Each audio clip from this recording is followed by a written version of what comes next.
Mga idol at kabayan, sa ika-76 na anibersaryo ng Philippine Air Force kahapon, nasaksihan ng Pangulong Marcos Jr. ang mga kapabilidad na meron na tayo ngayon. Pagdating pa lang ng Pangulo sa nasabing aktibidad, wala nang paligoy-ligoy pa, ipinakita kaagad ng Philippine Air Force ang kanilang mga makabagong assets at lakas na meron sila upang iligtas ang kapwa mga sundalo at puksain ang mga kalaban sa loob ng bansa. Sa isinagawang capability demonstration ng Philippine Air Force, unang pumasok sa eksena ang mga combat utility helicopter ng Pilipinas para i-rescue ang sundalong nasugatan sa bakbakan. Kasunod nito ang pag-deploy ng dalawang bagong S-75 Black Hawk helicopter upang i-rescue at magsilbing air support para sa mga sundalong Pilipino. Matapos ligtas na ma-rescue ang mga tropang Pilipino, dito na nagbigay ng hudyat ang Philippine Air Force ng tinatawag na bomb run. Pinaulanan ng missiles, bomba, rockets at 3-barrel rotary Gatling gun ang kuta ng mga kalaban sa pamamagitan ng dalawang FA50 fighter jets, A-29B Super TUCANO at T129B attack helicopter. Mga bagong puwersa sa Himpapawid ng Philippine Air Force na wala tayo noon pero meron na tayo ngayon.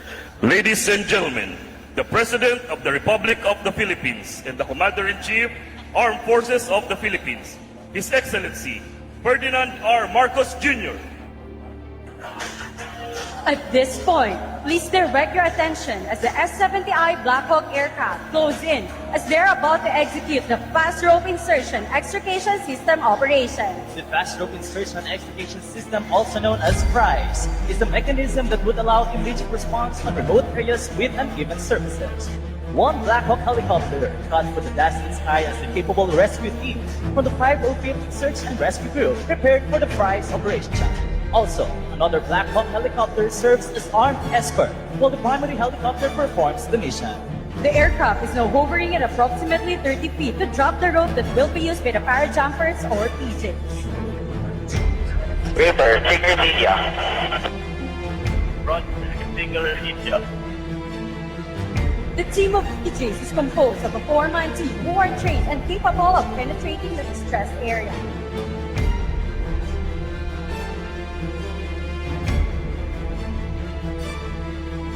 Demonstrate the rescue operations for the personnel wounded in action.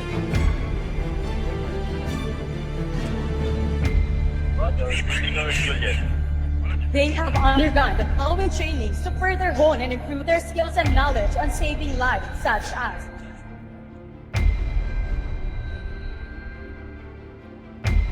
The victim is now being prepared using the Kendrick extrication device and put into the spine board and loaded to the stove litter.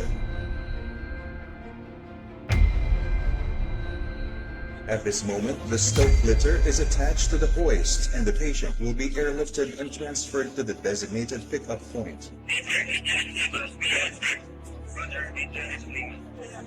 The helicopter slowly pulls the cable of the rescue hoist upward. The victim is hoisted up and accompanied by one PJ who is closely monitoring the condition of the victim.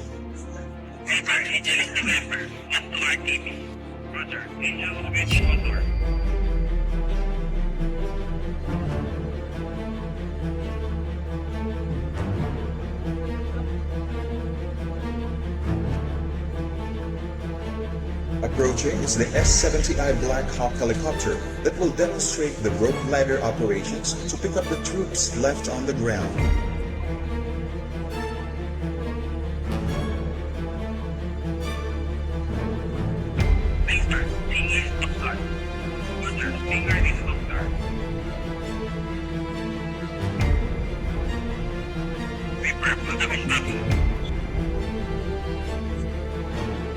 The Black Hawk helicopter dropped a rope ladder that has high strength and is ideal and reliable for rescue operations.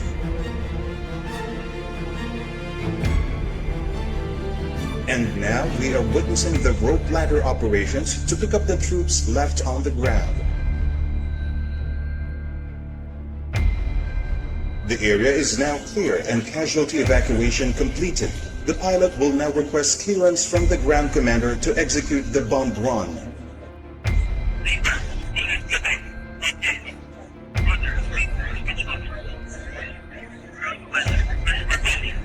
please direct your attention on the right as two FA50s approach targeting the rightmost Lipa hut situated in the battlefield.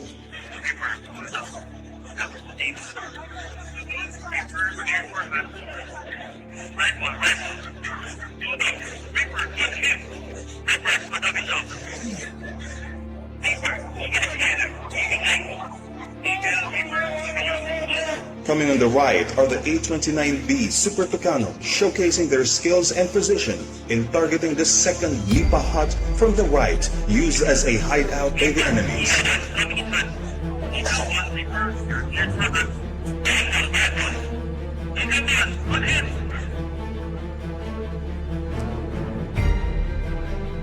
A pile of supplies situated beside the hideout will also be targeted by the A29B Super TUCANO.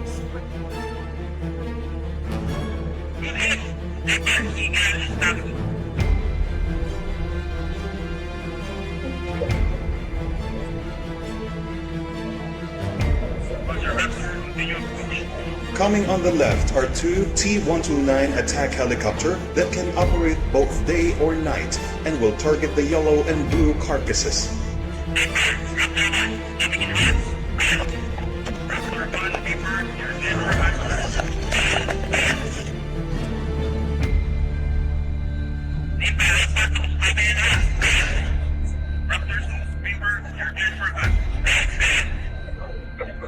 Once again, that was the strafing and rocketry of the T129 attack helicopter.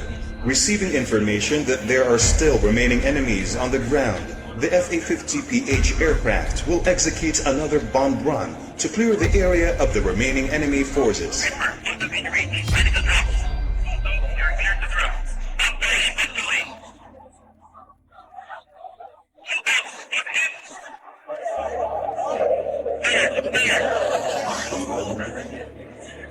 That concludes the capability demonstration of the Philippine Air Force. A round of applause to the Philippine Air Force and the Armed Forces of the Philippines. Happy 76th founding anniversary, Philippine Air Force.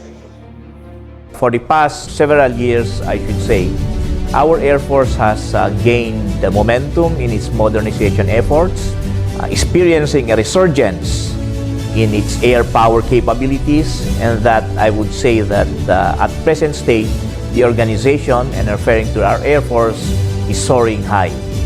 And with regard to the contribution of the Air Force to our mission accomplishment, the fact that our two organizations are at the forefront of national defense, particularly in protecting our territorial seas, our exclusive economic zone. There is no doubt that through joint operations and through partnership with other parallel major services, our Air Force has supported all the branches of service of the armed forces in the performance of our mandate.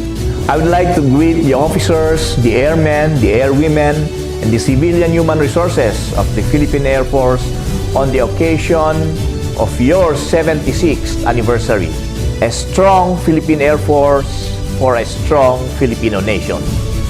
Laban Pinas!